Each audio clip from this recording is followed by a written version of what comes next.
வணக்கம் பங்காளிகளா. இன்றைக்கி நம்ம பார்த்தீங்கன்னா, ஒரு சேவை மையம் நடத்துகிறவங்களுக்கு தேவையான ஒரு பிசி பில்டு தான் பண்ண போகிறோம். ஒரு கஸ்டமர் பார்த்தீங்கன்னா, சேவை மையம் நடத்திட்டு இருக்காரு. அவருக்கு பார்த்தீங்கன்னா, முன்னாடி ஒரு ஓல்டு பிசிலேயே ரன் பண்ணிட்டு இருந்தார். அந்த பிசியில் இப்போ பெருசாக எதுவுமே பெரிய எந்த ஒரு சாஃப்ட்வேருமே பெருசாக ரன் பண்ண முடியாமல் ரொம்ப ஸ்லோவாக இருந்தனால, ஒரு புது பிசி பில்டு பண்ணலாம் அப்படின்னு சொல்லி நம்மக்கிட்ட ஒரு ஆர்டர் கொடுத்துருக்காரு. அவருக்காண்டி நம்ம என்ன பிசி பில்டு பண்ண போகிறோம் அப்படின்னா, இன்டெல் கோரில் i3 10th ஜென்ரேஷனில் தான் ஒரு செம்மையான ஒரு பிசி பில்டு பண்ண போகிறோம். இந்த பிசியோட மொத்த விலை பார்த்தீங்கன்னா 25,300 வரும். அதில் நம்ம யூஸ் பண்ணியிருக்க காம்பவுண்ட் என்னன்னு பார்த்தீங்கன்னா, இது கோர் i3யோட 10th ஜென்ரேஷன். இது பார்த்தீங்கன்னா ஒரு 6 கோர் 12 த்ரெட் ப்ராசஸரு. இந்த ப்ராசஸர் பார்த்தீங்கன்னா, ஒரு சேவை மையம் நடத்துகிறவங்களுக்கு ஒரு பெர்ஃபார்மன்ஸை நல்ல ஒரு குட் பெர்ஃபார்மன்ஸே கொடுக்குற ஒரு ப்ராசஸரு. இதுக்கு நம்ம யூஸ் பண்ணியிருக்க ரேம் பார்த்தீங்கன்னா 16 ஜிபியில் DDR4 ரேம் தான் யூஸ் பண்ணியிருக்கோம். இது பார்த்தீங்கன்னா ஒரு க்ரூசியல் பேரண்டோட ரேமு. நம்ம 8 ஜிபி ரேம் மினிமம் போதுமானது. ஆனால் கஸ்டமர் கேட்டனால தான் நம்ம 16 ஜிபி ரேமே இன்ஸ்டால் பண்ணியிருக்கோம். அதில் அடுத்து நம்ம யூஸ் பண்ணியிருக்க எஸ்எஸ்டி பார்த்தீங்கன்னா 256 GB NVMe SSD M.2 slot. இந்த எஸ்எஸ்டி எதுக்குன்னு பார்த்தீங்கன்னா OS பர்பஸ்க்காண்டி. மற்றபடி இதில் ஸ்டோரேஜுக்காண்டி எதுவுமே யூஸ் பண்ண மாட்டோம். வெறும் OS இன்ஸ்டாலேஷன் மாதிரி OS ரன் பண்ணுறது மட்டும் தான் இந்த எஸ்எஸ்டி நம்ம யூஸ் பண்ணுறோம். இது பார்த்தீங்கன்னா ஒரு EVM பிராண்டோட எஸ்எஸ்டி நம்ம எடுத்திருக்கோம். இந்த எஸ்எஸ்டியில் பார்த்தீங்கன்னா M.2 SSD.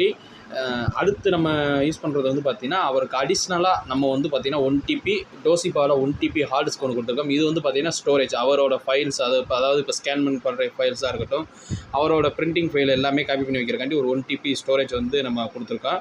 நம்ம இதுக்கு யூஸ் பண்ணியிருக்க போர்டு முக்கியமாக பார்த்தீங்கன்னா மதர் போர்டு என்னென்னு பார்த்தீங்கன்னா ஆசஸில் H510M போர்டு தான் நம்ம யூஸ் பண்ணியிருக்கோம். இது பார்த்தீங்கன்னா ஒரு இன்டெலோட 10th ஜென்ரேஷன் சப்போர்ட் பண்ணுறக்கூடிய ஒரு போர்டு இது. இந்த போர்டை தான் நம்ம யூஸ் பண்ணியிருக்கோம். இது பார்த்தீங்கன்னா ஒரு ப்ரீமியமான போர்டு. நம்ம இதை எப்படி பில்டு பண்ணுறோம் அப்படிங்கிறத மட்டும் நீங்கள் பாருங்கள். நம்ம பில்டு பண்ணுறது இந்த மாதிரி பிசி பில்டு வேணுங்கிறவங்க தாராளமாக நம்ம என்னோடய கான்டாக்ட் நம்பர் பார்த்தீங்கன்னா கீழே நம்ம டிஸ்கிரிப்ஷனில் கொடுத்துருப்பேன், ஃபஸ்ட் கமெண்ட்லேயும் கொடுத்துருப்பேன். வேணும்னா செக் பண்ணிக்கோங்க. உங்களுக்கு லோ பட்ஜெட்டில் பிசி பில்டு பண்ணணுனாலுமே நம்மளை கான்டாக்ட் பண்ணலாம். பிசி பில்டு பண்ணுறதை மட்டும் நீங்கள் கவனமாக பாருங்கள்.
இதுக்கு நம்ம யூஸ் பண்ணிக்க கேபினெட், அதாவது முக்கியமாக நான் சொல்லாமல் இருந்துட்டேன். இது நம்ம யூஸ் பண்ணிக்க கேபினெட் வந்து பார்த்தீங்கன்னா ஆண்டோட வேல்யூ VM110ஓட சின்ன ஒரு கேபினெட் தான் யூஸ் பண்ணியிருக்கோம். இதில் வந்து பார்த்தீங்கன்னா பெரிய அளவுக்குலாம் அந்த கேபினெட் கிடையாது. இது வந்து கஸ்டமர் நம்ம கேட்டனால தான் இந்த கேபினெட் நம்ம சூஸ் பண்ணோம்.